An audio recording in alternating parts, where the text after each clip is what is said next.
Salam pramuka, semangat, sehat. Baik, selamat pagi adik-adik Penggalang.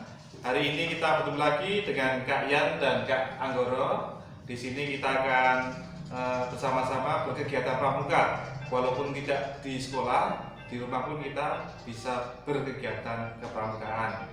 Hari ini kita akan belajar mengenai tutorial menanam tanaman obat keluarga atau toga. Nah, nanti adik-adik sekalian bisa mencoba di rumah dengan barang-barang yang sederhana. Sebelum kita bersama-sama untuk praktik bertanam tanaman obat, kakak akan menjelaskan sedikit tentang tanaman obat yang akan kita tanam.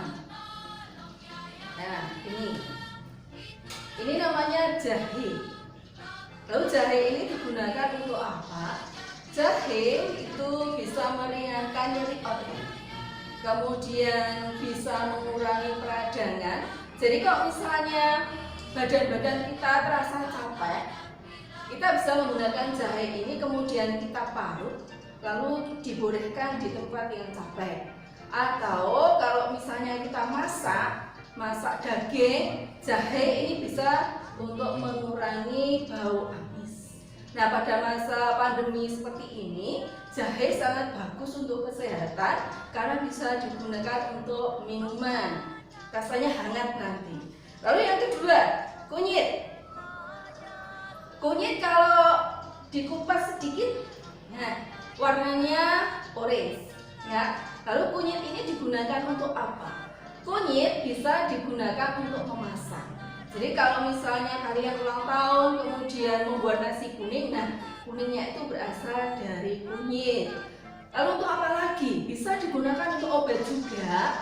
Misalnya ketika adik-adik penggalang yang perempuan sedang mengalami menstruasi, nah kunyit itu bagus untuk mengurangi rasa nyeri. Lalu bisa juga ini mengandung banyak antioksidan. Antioksidan itu bisa mengeluarkan racun dari dalam tubuh. Lalu ini namanya lengkuas atau laos. Nah, lengkuas atau laos ini bisa digunakan untuk bumbu masak juga, tapi biasanya hanya dimasukkan saja. Atau ini juga bisa mengurangi resiko penyakit kanker, ya. Itu berkaitan dengan laos. Nah, setelah kita membahas tentang macam-macam tanaman obat, kita mulai bagaimana cara menanam tanaman obat di rumah. Mari Kak Yan. Ya. Baik, untuk yang pertama kaitannya dengan menanam, itu nanti kita akan menanam bawang ya. Tadi sudah disebutkan oleh Kak Anggoro manfaat dari dari sini tadi. Nah, ini bawang. Kalian bisa bawang merah ya. Kalian bisa menemukannya di dapur. Di dapur minta mamamu bisa ya. Baik, selain sudah disebutkan oleh Kak Anggoro tadi, bawang juga berkhasiat ya, sekali khasiatnya. Ya, misalnya ya, adik bayi itu baru pilek, baru panas, nah ini bisa dibalurkan, diparut, kemudian dikasih minyak, dibalurkan ke tubuh, ini bisa meredakan panas. Bisa juga untuk meringankan atau apa gitu, kadar gula ya, kadar darah. Kemudian bisa juga untuk mengurangi kolesterol. Misalnya kalian habis makan sate ya, biasanya kan ada irisan bawang, ini gunanya untuk bisa untuk mengurangi kolesterol juga. Kemudian ada banyak sekali manfaat-manfaat dari bawang ini ya. Baik, bahannya adalah aqua ya. Ini bisa diperoleh dari rumah saja. Ini kita potong ya, kita potong seperti ini caranya dengan kadar.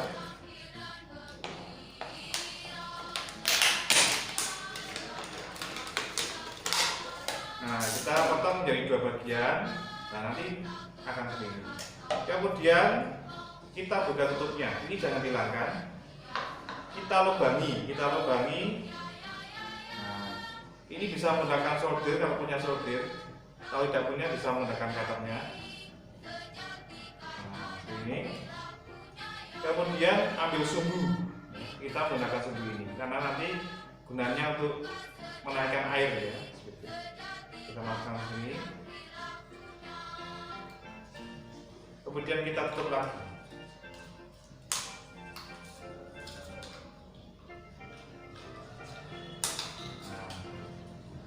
Setelah seperti ini, nanti kita tutupkan ke sini lagi.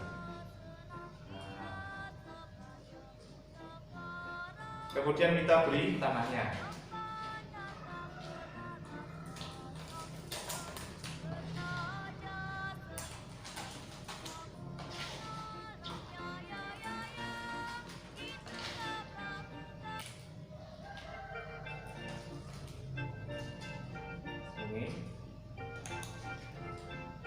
Kemudian bawang merah yang akan kita tanam tadi, nah ujungnya kita potong supaya nanti tumbuh tunasnya ya di sini. Kemudian kita di sini. Nah, di bagian bawahnya, nah kita masukkan air. Nah di sini kita menggunakan air bekas cucian beras. Nah, ini sebagai pengganti pupuknya, kita bisa menggunakan air cucian beras. Nah, seperti ini nanti sumbu kompos di sini akan mengalirkan air ke atas sehingga bisa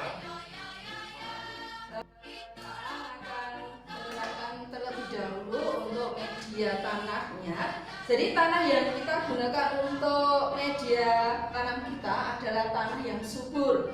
Tanah yang subur yang sudah disediakan itu adalah tanah subur ditambah dengan pupuk kandang dan kompos. Jadi perbandingannya 2 tanah, 1 pupuk kandang, 1 kompos, itu dicampur.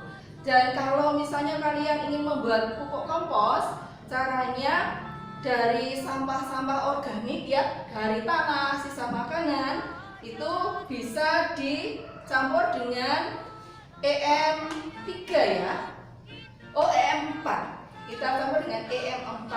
Kalau tidak ada EM4, maka sampah-sampah itu kita beri air dari cucian beras atau banuleri.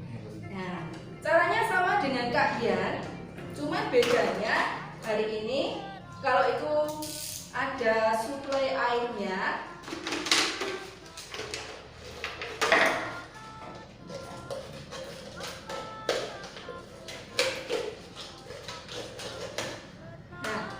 Caranya sama, kita masukkan campuran tanah yang sudah kita campur dengan pupuk tadi. Hari ini kakak akan menanam kunyit.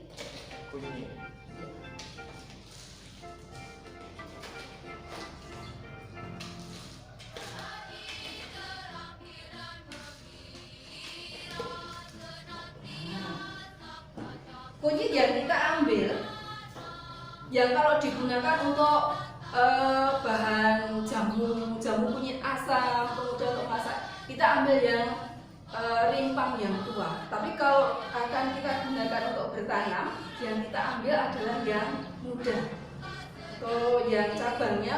Kalau bisa yang sudah ada tunasnya, bisa yang ada tunasnya, kita potong. Nah, seperti ini. Nah, posisinya itu bisa posisi seperti ini karena nanti akan tumbuh ke dari sini ke atas dari tunas-tunasnya ini. Nah, kita ya. Jangan lupa untuk disiram dengan air cucian beras. Nah, jangan banyak-banyak. Ini penyiramannya dilakukan secara rutin, tidak perlu banyak. Nah, kunyit ini sudah mulai bisa dipanen setelah usia sekitar 8 bulan. Semakin besar media yang dipakai, maka hasil panenan kunyit akan semakin banyak. Nah, adik-adik sekalian, jangan lupa kalau nanti air yang ada dalam media ini terlalu banyak, nanti tanamannya bisa busuk. Untuk mengantisipasi supaya air tidak terlalu banyak ada dalam media ini, maka jangan lupa di bawah di sini diberi lubang 3 buah untuk air mengalir supaya nanti tidak merendam tanaman kita.